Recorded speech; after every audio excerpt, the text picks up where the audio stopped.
সিঙ্গুর আন্দোলন করেছিল তুমি ছিলে? নো। এ মালটা এলো কবে? আমার নির্বাচন কমিশনের কাছে এফিডেভিট দিয়ে বলেছে আমি ঘর ভাড়া দিয়ে খাই। আও বঙ্গাল মে আ যাও। বাংলায় যে পরিযায়ী শ্রমিকরা গেছে বাইরের রাজ্যে কাজ করতে, মমতা বন্দ্যোপাধ্যায় বলছেন তারা যদি ফিরে আসে তাদেরকে ৫,০০০ টাকা করে ভাতা দেবেন। সেই ভাতার টাকায় কি সংসার চলা সম্ভব? দেখুন, মমতা বুবু, মমতা খালা, মমতা আপা যেদিনকে সিঙ্গুরের বুকে তৈরি করা কারখানা ডিনামাইট দিয়ে উড়িয়ে দিয়েছে এবং সেখানে শস্যের দানা ছড়িয়ে দিয়েছে, সেদিন থেকে বাংলার বুকে শিক্ষিত অশিক্ষিত মানুষেরা শস্যের ফুল দেখতে শুরু করেছে। আজকে বাংলার বাইরে লক্ষ লক্ষ শ্রমিক এই বাংলার বুক থেকে বাইরে গিয়ে করে খাচ্ছে এবং সদ্য বিয়ে করেছে মুর্শিদাবাদে, তার 7 দিন হয়নি বিয়ে হয়েছে, বউকে রেখে মা কাঁদছে, বউ কাঁদছে, ছেলেকে হাওড়া স্টেশনে তুলতে এসছে, দাদা নয়ন ভরে পানি চলে যাচ্ছে, কারণ বাংলায় ভাত নেই বলে।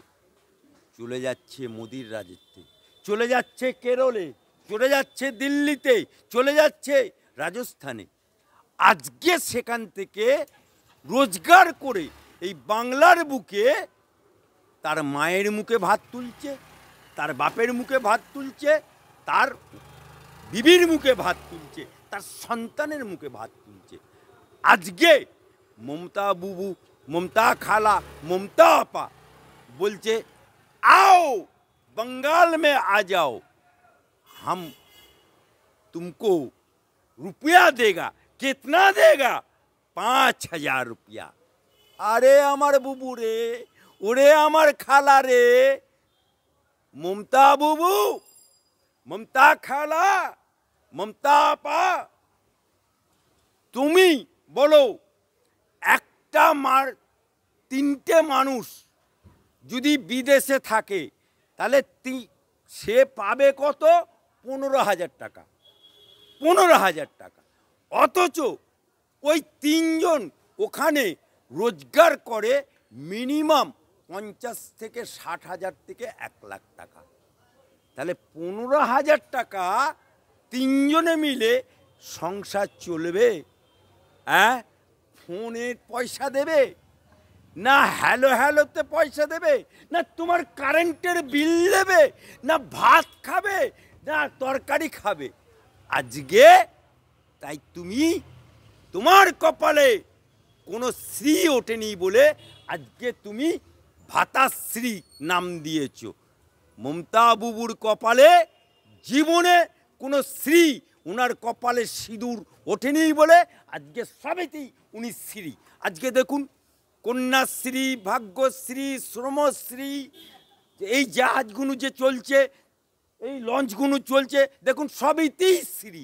আর কত শ্রী লাগাবে? তোমাকে আর শ্রী লাগাতে হবে না, ভাগ্যশ্রী শ্রমশ্রী লাগাতে হবে না, তুমি মানে মানে বাংলা থেকে বিদায় হও। নট করো অভিষেক ব্যানার্জি। আমি অ্যাডভোকেট আলী আফজল চান, যদি বাপের ওটা হবে, এক বাপের যদি পয়দা হবে তুমি, তাহলে আমার কথার জবাব দেবে। মমতা ব্যানার্জি যখন 21শে জুলাই হয়েছিল তুমি ছিলে? নো। মমতা ব্যানার্জি যখন নন্দীগ্রাম আন্দোলন করেছিল তুমি ছিলে? নো। মমতা ব্যানার্জি যখন সিঙ্গুর আন্দোলন করেছিল তুমি ছিলে? নো। তাহলে তুমি এ মালটা এলো কবে? যখন মমতা ব্যানার্জি ক্ষমতায়ন হলো, তারপরে ওখানে দাঁড়িয়ে ছিল ডায়মন্ড হারবারে সোমেন মিত্র। সোমেন মিত্র ইস্তফা দিল, ওই জায়গাতে প্যারাশুটে করে অভিষেক ব্যানার্জি বলে MBA ডিগ্রি করছে, আজ বাপের জন্মে MBA ডিগ্রিটা দেখাতে পায়নি, ওখানে দাঁড়িয়ে গেল। পিসিমণির দয় জিতে গেল। আরে জিতে দেখলো এই তো বিশাল মধুরারি, মধু চাটতে চাটতে চাটতে সারা বাংলায় যত মধু চাটা দেখছেন, চোর দেখছেন, সবাইকে মধু চাটিয়ে দিল। এই অভিষেক ব্যানার্জি বলেছিল, এই আমার নির্বাচন কমিশনের কাছে এফিডেভিট দিয়ে বলেছে আমি ঘর ভাড়া দিয়ে খাই। তাহলে অভিষেক ব্যানার্জি কালীঘাটে যে বাড়িটা 5 তলা বাড়িটা লিফট চলে, এ বাড়িটা কার? যে ঝাড়বাতিটা জ্বলে এই ঝাড়বাতিটা কার? জবাব দিতে পারবে?